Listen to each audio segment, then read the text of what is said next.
2 ಸೀನಾ setter ನಮ್ಮ teacher ಪಾಠದ ಕವಿ ಪರಿಚಯ. ಕವಿ ಶ್ರೀಮತಿ ವಿ ಗಾಯತ್ರಿ, ವೃತ್ತಿ ನೀರಾವರಿ ಇಲಾಖೆಯಲ್ಲಿ ಹಿರಿಯ ಅಧಿಕಾರಿ. ಕೃತಿಗಳು ತುಂಗ, ತೊತ್ತೋಚಾನ್, ಎಳೆಯರಿಗಾಗಿ ಪರಿಸರ, ಪರಿಸರ ಶಿಕ್ಷಣದಲ್ಲಿ ಅಗತ್ಯ ಕಲಿಕೆಗಳು. ಆಯ್ಕೆ: ಈ ಪಾಠವನ್ನು ತುಂಗ ಕೃತಿಯಿಂದ ಆರಿಸಲಾಗಿದೆ. ಅಭ್ಯಾಸ: ಕೊಟ್ಟಿರುವ ಪ್ರಶ್ನೆಗಳಿಗೆ ಒಂದು ವಾಕ್ಯದಲ್ಲಿ ಉತ್ತರಿಸಿರಿ. 1. ಮಾಂಡವಿ ಟೀಚರ್ ಯಾರನ್ನು ಪರಿಚಯಿಸಿದರು? ಮಾಂಡವಿ ಟೀಚರ್ ಸೀನಾ ಸೆಟ್ಟರನ್ನು ಪರಿಚಯಿಸಿದರು. 2. ಸೀನಾ ಸೆಟ್ಟರು ಜಮೀನಿನಲ್ಲಿ ಏನನ್ನು ಬೆಳೆಯುತ್ತಿದ್ದರು? ಸೀನಾ ಸೆಟ್ಟರು ತಮ್ಮ ಜಮೀನಿನಲ್ಲಿ ಸಾಸಿವೆಯನ್ನು ಬೆಳೆಯುತ್ತಿದ್ದ ಒಬ್ಬರೇ ರೈತರಾಗಿದ್ದರು. 3. ಮಕ್ಕಳು ಏನನ್ನು ಹಾಕಿಕೊಂಡು ಗದ್ದೆಗೆ ಇಳಿದರು? ಮಕ್ಕಳು ಕಂಬಳಿಗುಪ್ಪೆಯನ್ನು ಹಾಕಿಕೊಂಡು ಗದ್ದೆಗೆ ಇಳಿದರು. 4. ಹಾಲಪ್ಪನ ಕಾಲನ್ನು ಏನು ಕಚ್ಚಿತು? ಹಾಲಪ್ಪನ ಕಾಲನ್ನು ಒಂದು ನೀರಾವು ಕಚ್ಚಿತು.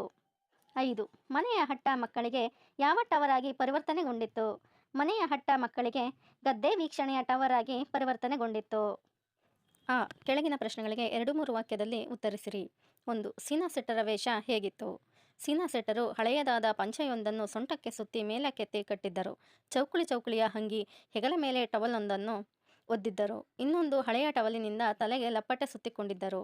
ಅವರು ಪಂಚೆ ಸುತ್ತಿರುವ ರೀತಿ ಅಭ್ಯಾಸವಿಲ್ಲವೆಂದು ಎಷ್ಟು ಚೆನ್ನಾಗಿ ಗೊತ್ತಾಗುತ್ತಿತ್ತೆಂದರೆ, ಚಡ್ಡಿಗೆ ದೊರೆತ ಪ್ರಾಮುಖ್ಯ ಪಂಚೆಗೆ ಸಿಗದೆ ಅದು ತುಂಬಾ ಅಮುಖ್ಯನಂತೆ ಮುದುರು ಕುಳಿತಿತ್ತು. 2. ಮಕ್ಕಳು ಸಸಿ ಕಿತ್ತ ಬಗೆ ಹೇಗಿತ್ತು? ಮೊದಮೊದಲು ಮಕ್ಕಳಿಗೆ ಹಿಡಿ ತುಂಬ ಸಸಿಗಳನ್ನು ಬುಡ ಸಮೇತ ಕೀಳುವುದು ಸುಲಭವಾಗಲಿಲ್ಲ. ಅನೇಕ ಸಸಿಗಳನ್ನು ಹಾಳು ಮಾಡಿದರು. 10 ಬಾರಿ ಕಿತ್ತು ಪ್ರಯತ್ನಿಸಿ ಅನಂತರ ಅವರಿಗೆ ಕೀಳುವುದು ಅಭ್ಯಾಸವಾಗಿ ವೇಗವೂ ಹಿಡಿಯಿತು. 3. ಹಾಲಪ್ಪನಿಗೆ ಹಾವು ಕಚ್ಚಿದಾಗ ಸೀನಾ ಸೆಟ್ಟರು ಏನು ಹೇಳಿದರು? ಹಾಲಪ್ಪನಿಗೆ ಹಾವು ಕಚ್ಚಿದಾಗ ಸೀನಾ ಸೆಟ್ಟರು ತಕ್ಷಣ ಅವನನ್ನು ಹಿಡಿದುಕೊಂಡರು. ಹೆದರ್ಬೇಡ ಮಗ, ಎಂತ ಹಾಗಲ್ಲ, ಅದು ನೀರಾವು, ವಿಷದ ಹಾವಲ್ಲ, ಒಂದು ಮೀನು ಕಚ್ಚಿದ್ರೆ ಹೆಂಗೋ ಅಷ್ಟೇ ಎಂದು ತಿಳಿ ಹೇಳಿದರು. ಈ ಕೆಳಗಿನ ಮಾತುಗಳನ್ನು ಯಾರು ಯಾರಿಗೆ ಹೇಳಿದರೋ ತಿಳಿಸಿ. 1. ಹಂಗಾರೆ ಸೀನಾ ಸೆಟ್ರು ನಮ್ಮ ಟೀಚರು. ಯಾರು? ತುಂಗ. ಯಾರಿಗೆ? ಮಾಂಡವಿ ಟೀಚರ್ ಹಾಗೂ ಸ್ನೇಹಿತರಿಗೆ. 2. ಮುಂಚೆ ಸಸಿಗಳನ್ನು ಕೀಳೋಣ. ಯಾರು? ಸೀನಾ ಸೆಟ್ಟರು. ಯಾರಿಗೆ? ಮಕ್ಕಳಿಗೆ. 3. ಇವತ್ತು ಪೂರ ಕಿತ್ತೇ ಹೋಗೋಣ. ಯಾರು? ಮಕ್ಕಳು. ಯಾರಿಗೆ? ಸೀನಾ ಸೆಟ್ಟರಿಗೆ. 4. ಕೈ ಎಲ್ಲಿಗೆ ಹೋಯ್ತು? ಯಾರು? ಯಶೋಧ. ಯಾರಿಗೆ? ಮಕ್ಕಳಿಗೆ. ಚಟುವಟಿಕೆ: ಕೆಳಗೆ ನೀಡಿರುವ ಪದಗಳಲ್ಲಿ ಬೇಸಾಯಕ್ಕೆ ಸಂಬಂಧಿಸಿದ ಪದಗಳನ್ನು ಮತ್ತು ಶಾಲೆಗೆ ಸಂಬಂಧಿಸಿದ ಪದಗಳನ್ನು ಪ್ರತ್ಯೇಕ ಪಟ್ಟಿ ಮಾಡಿ ಬರೆಯಿರಿ. ಗದ್ದೆ, ಬೆಂಚ್, ಸಸಿ, ಕಪ್ಪು ಹಲಗೆ, ನಾಟಿ, ಪೈರು, ಪುಸ್ತಕ, ಪೆನ್ನು, ಜಮೀನು, ಮೇಷ್ಟ್ರು, ರೈತ, ಕೆಸರು, ಗಂಟೆ, ತೆನೆ, ಗೊಬ್ಬರ, ಸೀಮೆಸುಣ್ಣ.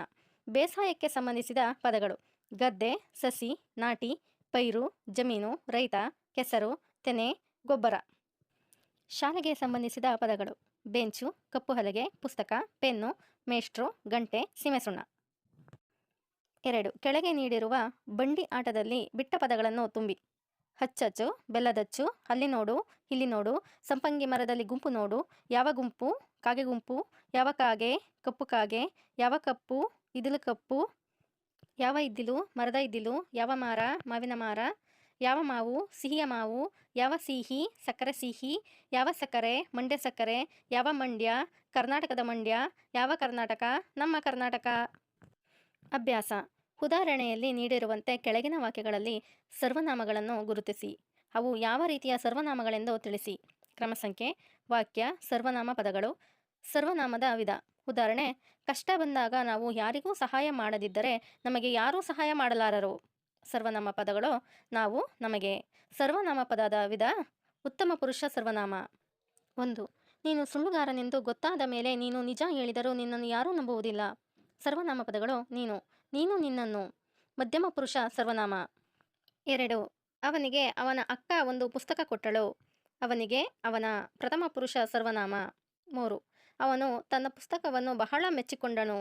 ಅವನು, ತನ್ನ. ಪ್ರಥಮ ಪುರುಷ ಆತ್ಮಾರ್ಥಕ. 4. ನಮ್ಮ ಕೆಲಸಗಳನ್ನು ನಾವೇ ಮಾಡಿಕೊಳ್ಳಬೇಕು. ನಮ್ಮ, ನಾವೇ. ಉತ್ತಮ ಪುರುಷ ಸರ್ವನಾಮ. 5.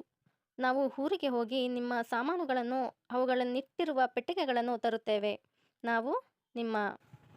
ಉತ್ತಮ ಪುರುಷ ಮಧ್ಯಪುರುಷ ಸರ್ವನಾಮ. Thank you for the watching. Subscribe my channel ಪಠ್ಯ ಪುಸ್ತಕ.